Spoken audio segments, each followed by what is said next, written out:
I'm putting on some new black handles on this.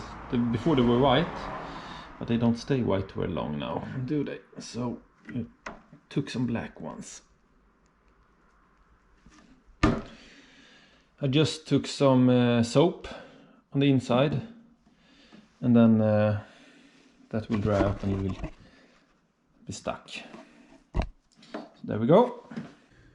The new speedometer, the bracket that was included doesn't fit onto the bike, and the old bracket for the old speedometer doesn't fit to this speedometer. And also this is a bit higher than the old one, so this fits. I won't show you without the bracket now.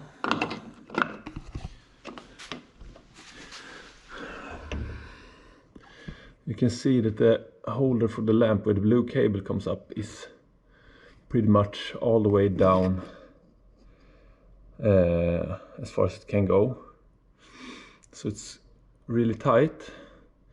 And I've tried, if you buy a speedometer that's labeled with a zip mark, then you get a bracket that looks a bit like this, but not quite as high.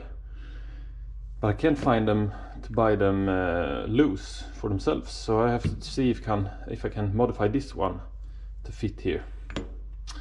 And then I bought a new lens for the rear light, the braking light. So we're going to see if we can fit that, because this is orange and it's been cracking here, so I'm going to see if we can fit this one instead.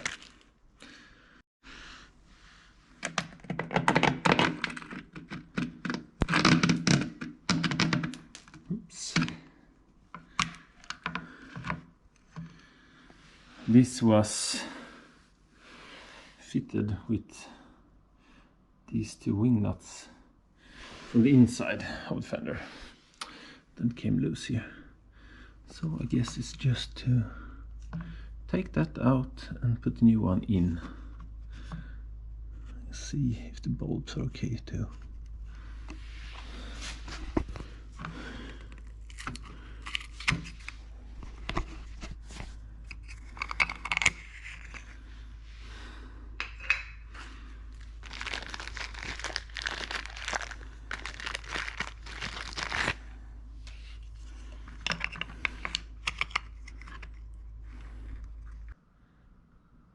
Now the red braking lens is in place.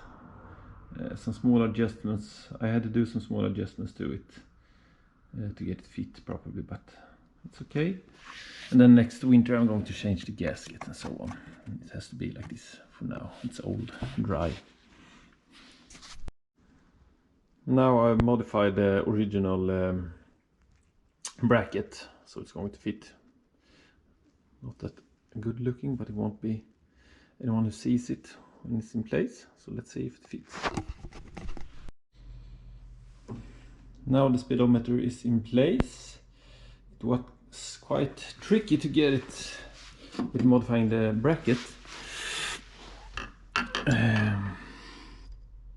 So it's really tight, and I would, if you can't find a bracket that fits to buy for this speedo, I would rather recommend to buy a zip labeled speedo, so you get the bracket included.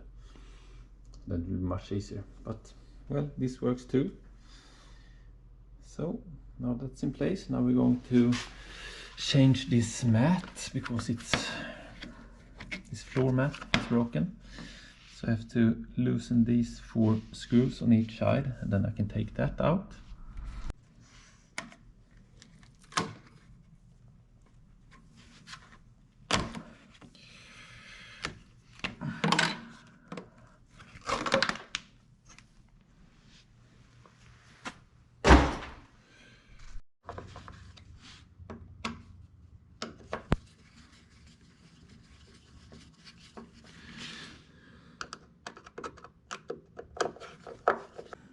Now the new floor mat is in place.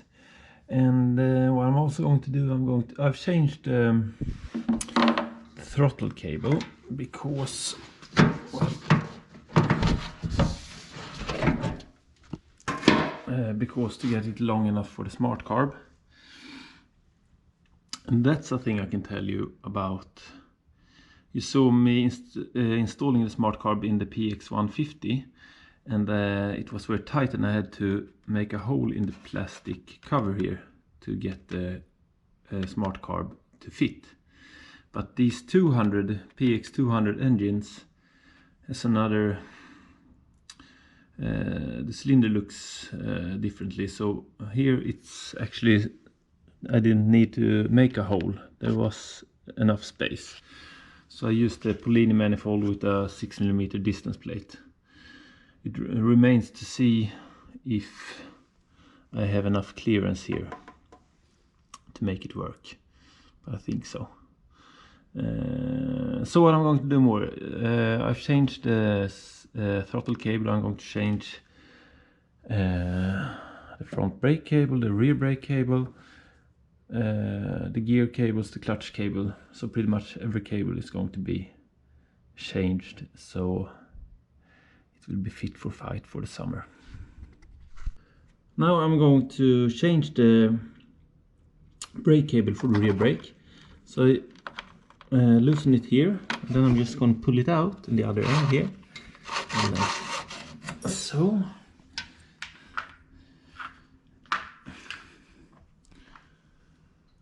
And then I'm going to pull the new one. I removed the cover, it's here.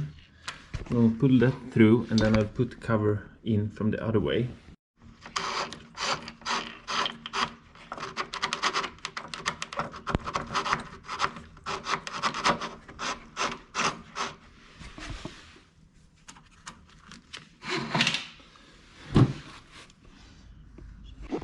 Now that I pulled the wire through all the way, I can take my new cover and put it in here. Like that. And then I just need to reattach in both ends, and we're good to go. And here you can see the reason why I changed the rear brake cable. Cover is broken, the wire is broken, so that's why.